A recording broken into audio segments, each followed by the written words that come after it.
Hey, what's going on everybody? It's TSJ. Welcome back to another install video.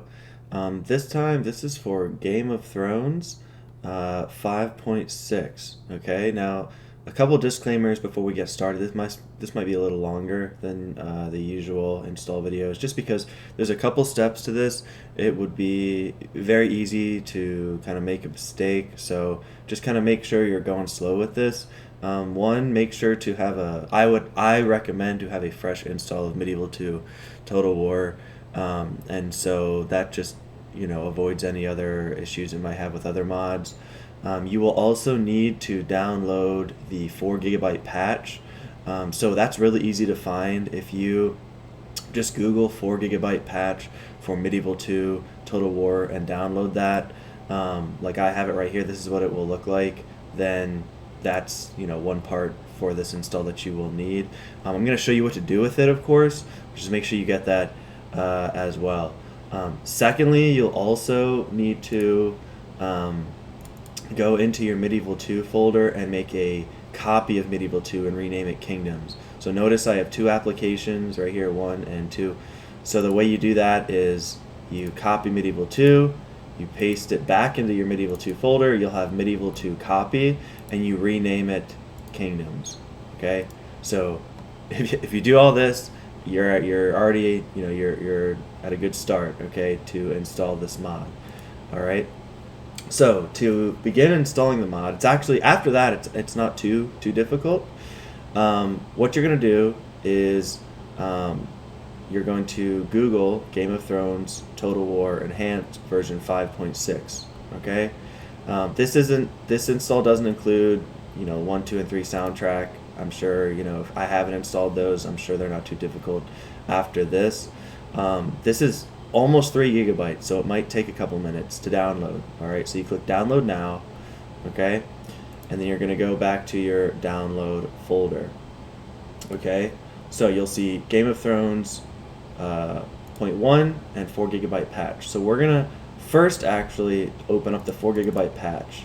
Okay, so you're gonna open up the file. You do need WinRAR or some file unpacker. 7-zip works. Most people I think just use WinRAR. I think.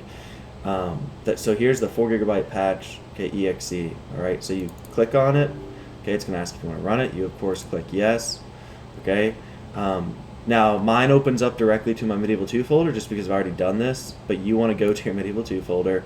Double click on Kingdoms. Okay. And you're gonna want to do. It's gonna say okay, it's been patched. All right. Just like this. All right. You're gonna do the same exact thing for the Medieval 2 application. Okay. So I'm not gonna show you because I just did it, but you're gonna do the exact same thing. So, okay. Then do Medieval 2. Okay. So I'm not sure really. I'm not too techy of a person. I'm not sure why you have to do this, but I guess it's to make sure Medieval 2 can run sufficiently with mods that are big. So good. Now that you've done that, again, you're almost finished really. So now go to the Game of Thrones download. Okay, you can open it up if you want to see what's all here. Okay, it's all really cool. And what you're gonna do is extract it to a specified folder. Okay, so that would be your Steam apps.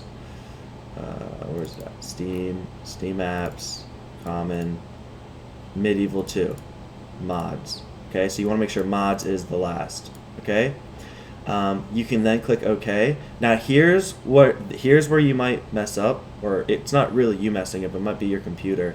But once you click OK, it's going to start copying everything in there. Okay, into your Medieval 2 folder. So go to your Medieval 2 folder, and I had never experienced this before. Apparently, reading the comments, this is a common problem.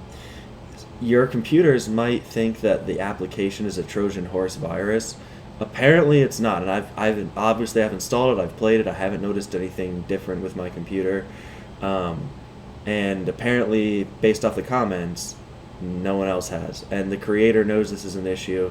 So and again, it's just I guess a part of the download process. So when you download it, so like this happened to me, this was not in here, and so I was like, this is weird, so how do I install? But then I would go back into here and I would see, okay, there isn't exe application. So I guess what you can do is you can go into your settings, and obviously it will tell you if that this application has been blocked, and you can say restore. And so I restored it, and it was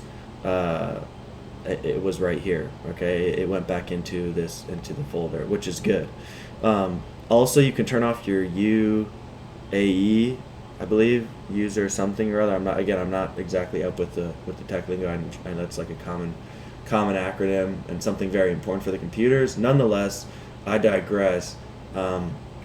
It's essentially you want to take down, you want to get rid of your firewall for this, to allow this application to be copied into your folder. Okay, there's a couple ways to do that. I've just went over two.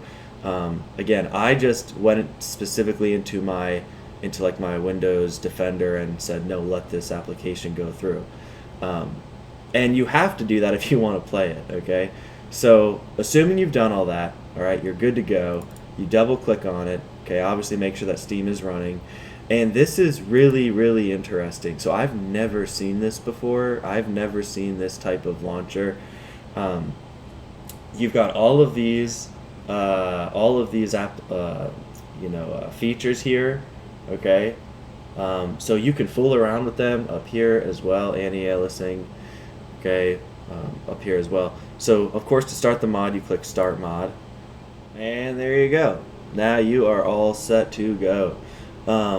Yeah, you can have like a ton of fun with this, guys. Of course, it's got all of the all of the main factions. This, of course, doesn't take place during the House of Draken show or anything like that, but there is the Targaryens. Okay, so if you're kind of wanting a House of the Dragon kick right now, this is probably your best bet. And have fun with it. Game of Thrones is awesome, really fun. So hope you enjoyed this video. Let me know if you have any questions. I know that was kind of a lot, not my typical install video. But sometimes the best mods just have a couple more steps to them. So again, if you have any questions, let me know in the comments down below, and I will get back to you. Thanks so much for watching, and I'll see you all next time.